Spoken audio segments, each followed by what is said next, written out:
The Stephen A. Smith Show. Coming at you, as I love to do every weekday, over the airwaves of ESPN Radio and ESPN News, 250-plus markets across the United States of America. Check your AM, FM listing nearest you, plus ESPN Radio on SiriusXM, Channel 80, plus ESPN Radio simulcast over the live national television airwaves of ESPN News. Number to call up, as always, is 888. Say ESPN, that's 888-729-3776. The Stephen A. Smith Show on ESPN Radio is presented by Progressive's Home Insurance.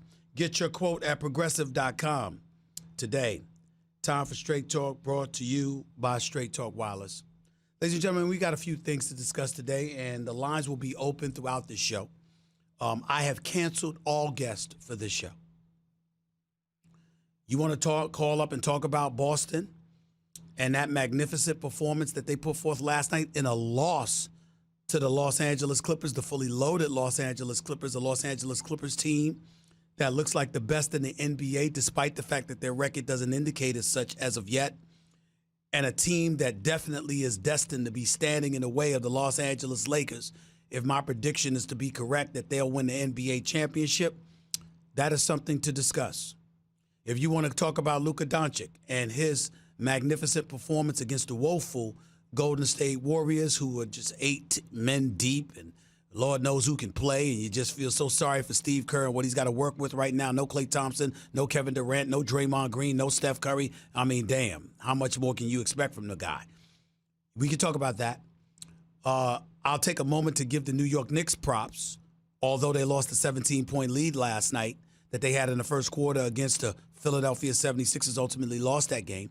Ben Simmons, a game in which Ben Simmons, the stellar Ben Simmons, who's a superstar in the making, finally hit his first three-pointers. Only took him 3 years and 172 games. But he finally hit a three-point shot for the first time in his career. You can talk about that. You can talk about the Knicks again, how even in a loss, got to give credit, Frank Ntilikina is looking good and continuing to get better. David Fizdale's got these guys working hard and playing hard. There's a multitude of games that they have been in, although they gave up about 35 points in the fourth quarter, which means that when you really, really need to stop somebody, you can't. We can talk about that. The lines will be open this entire show because obviously that's not the subject matter on my mind. The Colin Kaepernick situation took on a life of its own yet again. No intention of mine. Terrell Owens, Hall of Famer, wide receiver extraordinaire, formerly of the San Francisco 49ers, the Dallas Cowboys, the Cincinnati Bengals, etc.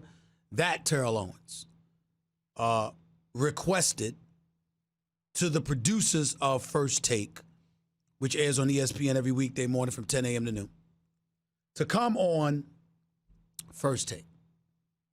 The producers said, yes, I support that decision. I support that decision because even though he and I would go at it, we'd have our disagreements, the reality of the situation is fair is fair. This radio show, along with that television show, First Take, you have a platform. And on that platform, you go at people all the time. So I think it's only right that if people want to come at you, they have a right to do so. And that's why I don't have a problem with T.O. being on the show, as long as it doesn't negatively affect ratings, meaning that he's not the kind of guest that people want to listen to, because I'm not going to put boring people on the television show. I'm just not going to allow that. People need to at least want to listen to what you have to say in order for you to be on First Take, and in order for you to be on this radio show. That's the way it is. I'm going to do a lot of things, but what I'm not going to do is give people boring television and radio. I'm not doing that. But that's it. Having said that, it went off the rails. And it went off the rails from the fashion that Terrell Owens, a sound that I will play for you a little bit later on in the show, in my estimation, committed a crime. Or, in my estimation, what should be a crime in the black community. And that crime is thinking that you have the right to question somebody else's blackness. Nevertheless, that's what he did. He said that Max Kellerman seems more black than me. And he went along those lines. T.O., that statement that he made was BS. It was Bush League. It was a low blow. Real low. But here's the reality. If y'all expect me to go off on him and go back at him and call him names or whatever, wrong dude. Nope, not going to do it. Find somebody else. Again, I think it's BS. I think it was Bush League. But T.O. was my brother before the show. He's my brother now. We communicated before the show. We're going to communicate in the future. Knowing me the way that he does, I was incredibly disappointed that he would say that. I'm not saying he knows me a lot, but he knows me a little. And he knows what battle I've fought on his behalf. It was a low blow. But you know something? When you sit in my chair, you got to be able to take it. And I'm not one to address the subject because I think it's asinine for the most part. But since he brought it up, and since people in Black Twitter and beyond acting like I give a damn what anybody says, you are sadly mistaken. You forgot who the hell I am. This moment right here, I can openly confess to you that I miss Scott Greenstein, president of SiriusXM. Because I wish I was working for him instead of ESPN for the sole express purpose that I would not have to capitulate to FCC stipulations and have to avoid what I really want to say and how I really want to say it to all of you.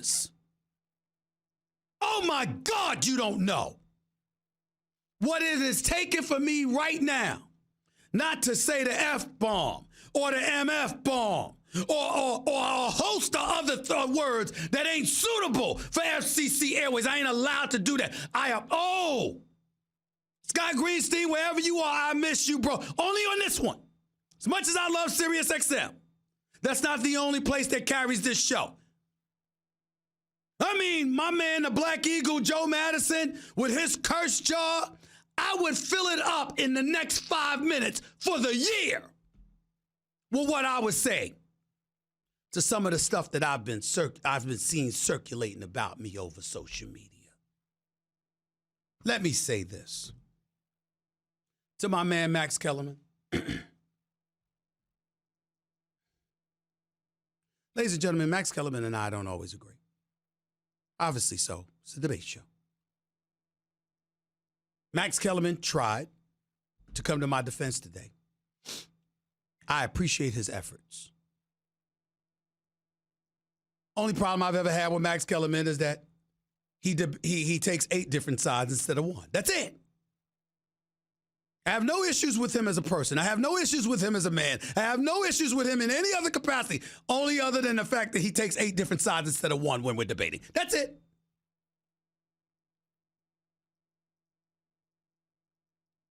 But despite the fact that his heart is in the right place,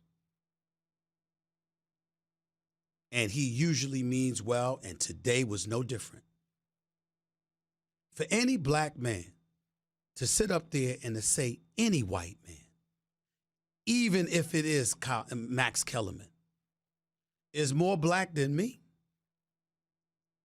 that might be the most ignorant statement I've ever heard. Because it's impossible for you as a white person to be more black than any of us. You see, what happens with the thing about blackness that y'all don't realize is that it's not a choice.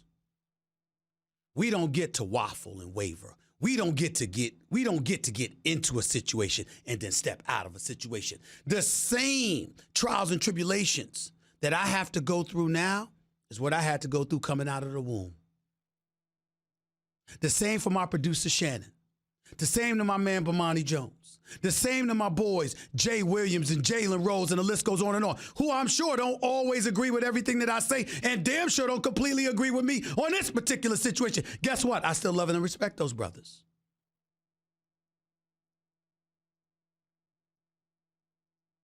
What T.O. said was a low blow. It was also very, very flagrantly ignorant.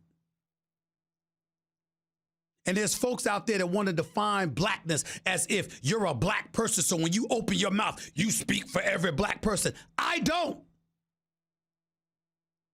Neither does Al Sharpton. Neither does Reverend Jesse Jackson. Neither does Minister Farrakhan. Neither does Barack Obama. Neither did Martin Luther King Jr. Not that I'm comparing myself to any of those people, because I'm not. What I'm saying is all of those people that you can point to and beyond, all of them had folks from within our community who didn't vibe with everything that they did. Did that make them bad men? Did that lighten their hue?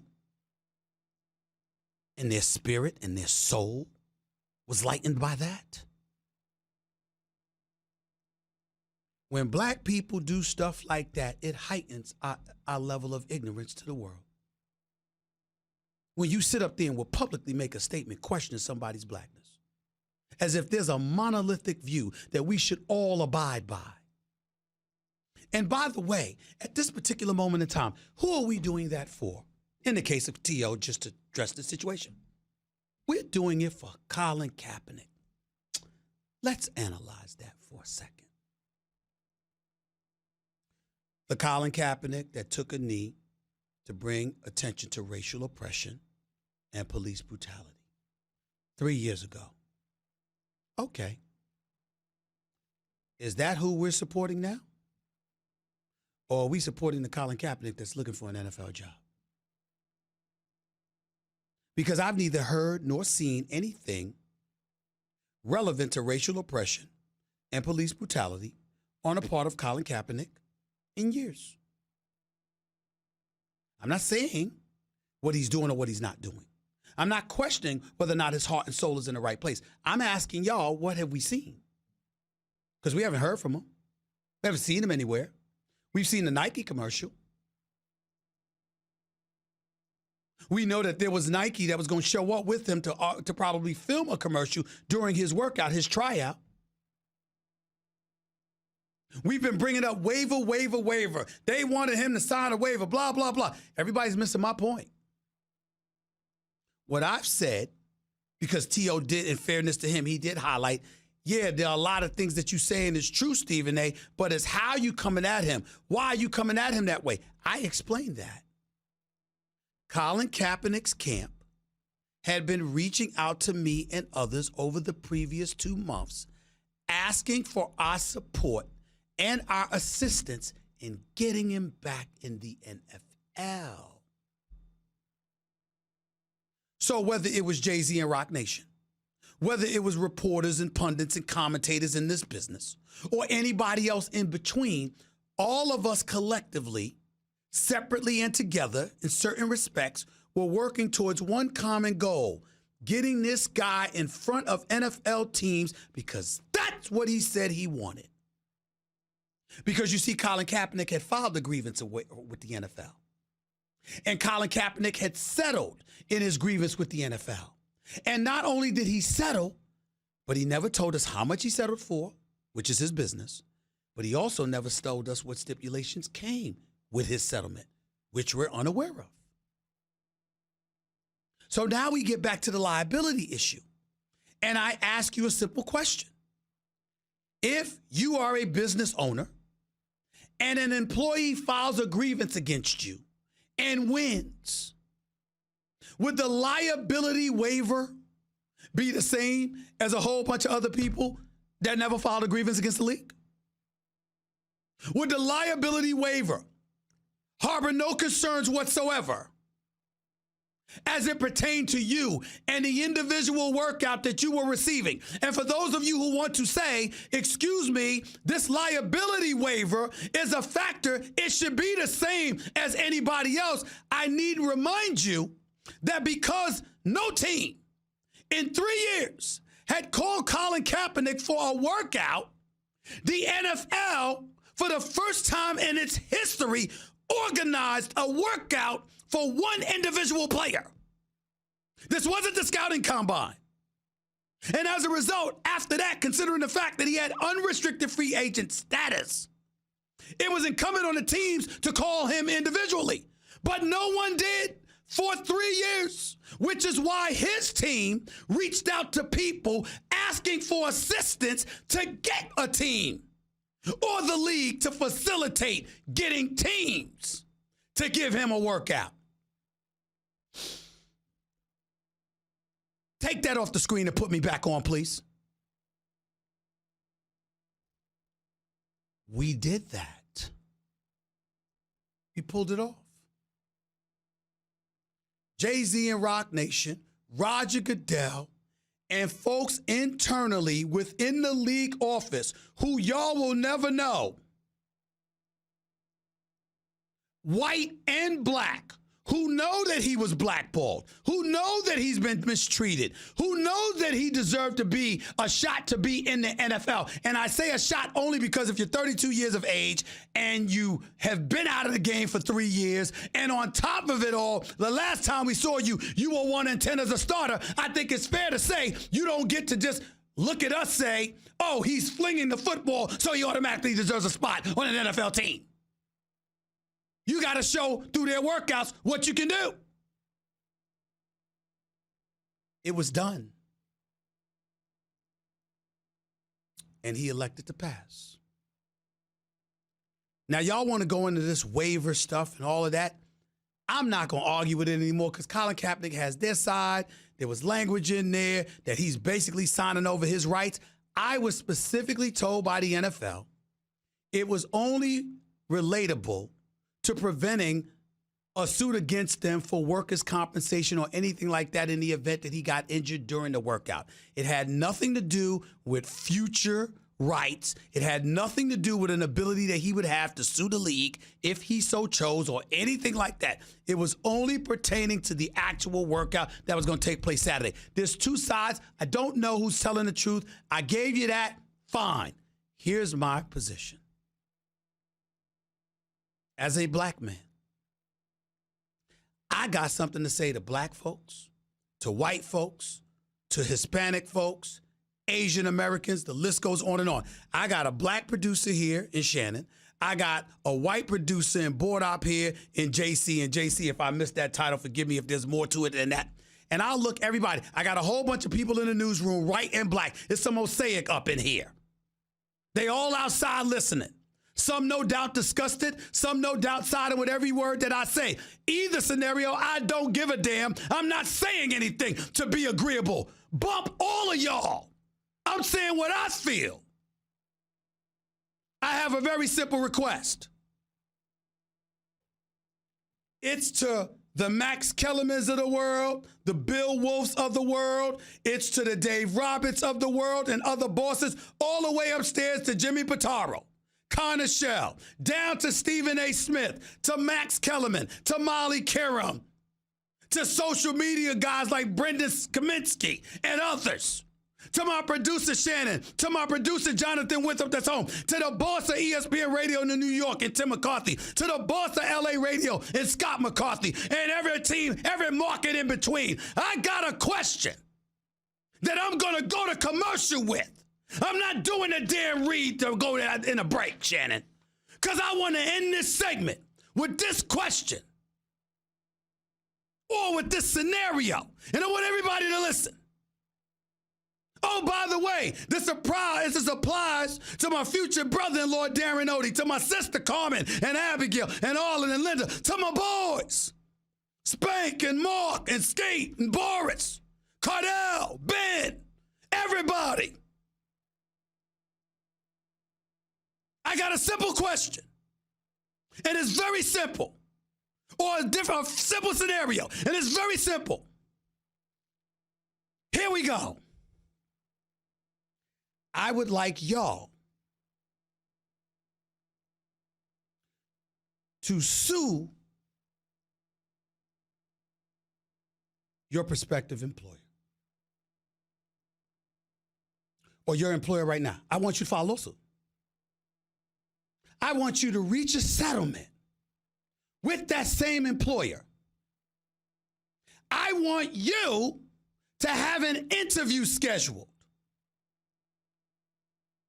And it doesn't have to be a Kunta Kinte shirt, because you could be white or Jewish or Latino or Asian American or anything. Whatever the case may be, your boss, whatever ethnic, cultural identity that boss has, I want you to find something that boss would find offensive, equivalent to the Kunta Kinte shirt that Colin Kaepernick wore to the workout, for NFL owners to see. And in the aftermath of filing that suit, settling for the grievance, while still asking for a job or looking for a job from the very employer that you said aggrieved you, I now want you to go and offend them and see if you'll have a job.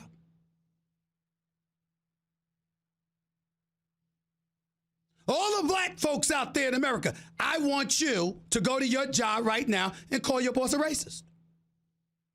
Go call him racist. Him or her. A lot of women out there doing spectacular jobs in leadership positions. They're bosses too. Go call him a racist. If you're black, go call him a racist. File a grievance against them. Settle. Then go looking for a job from them. And tell me what happens.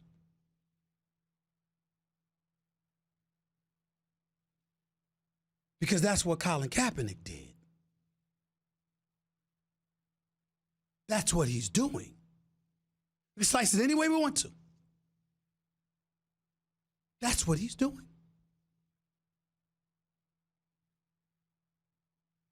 And scratching and clawing my way through corporate America all my adult life, and knowing how many young black people are to follow what black America is asking me to do in the stand up. Way to go. Keep doing it, Colin. Keep doing it.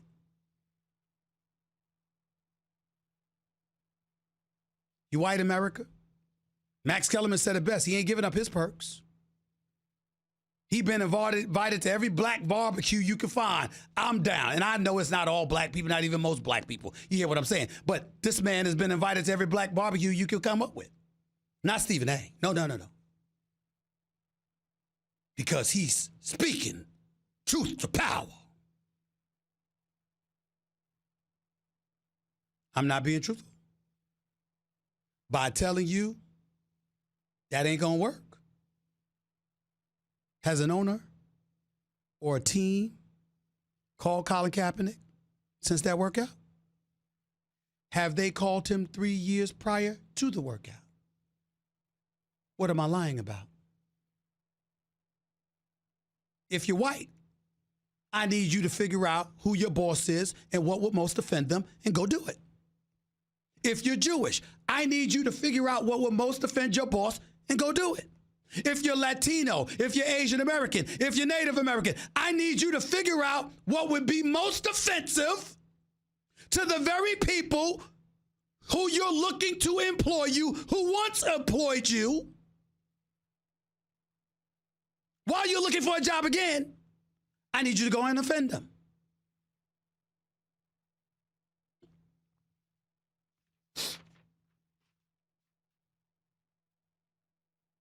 I'm waiting.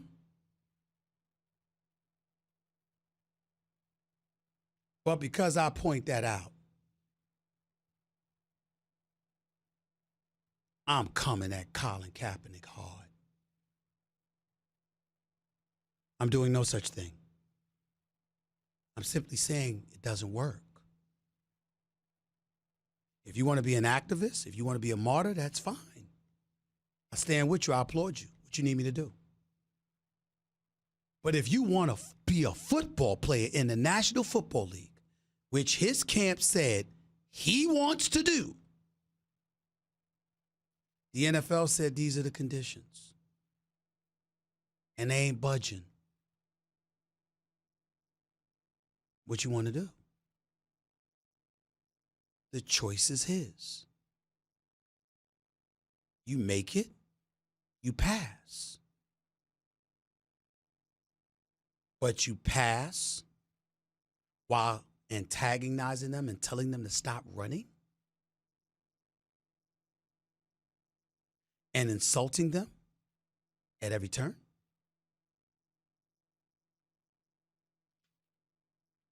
Keep doing that. And for those of you out there who believe he's so right, remember the request I just put out. I need you to go and insult your bosses. Tell them they ain't worth a damn to their face. Now, can you give me a job? Come call me when you get employment at that place. 888-SAY-ESPN. That's 888-729-3776. I don't want any call. I don't want any guest. No guest. Lines are open for the entire show. Nobody's hiding. I am absolutely right on this. And all the insults you can throw at me, my record as a black man speaks for itself. I got news for you. Folks like Max and other white folks, the good, decent, fair-minded, progressive-minded people that they are, can get invited to barbecues all they want to. Y'all forgot one thing when it comes to this black man. Like any other black man, we don't need to be invited to barbecues we can throw ourselves. I got my own damn barbecue. There's a whole bunch of black people that's going to be there. I don't have to be less or more of anything. I am naturally who I am. It's a damn shame that T.O. threw that narrative into the equation. It was BS. It was Bush League. But it's his right. I'm still here. I ain't going no damn place. Back with your calls in a minute. What if there was one place you could go to hear the most essential story every day? Adam Silver was Mr. Brown was That's ESPN.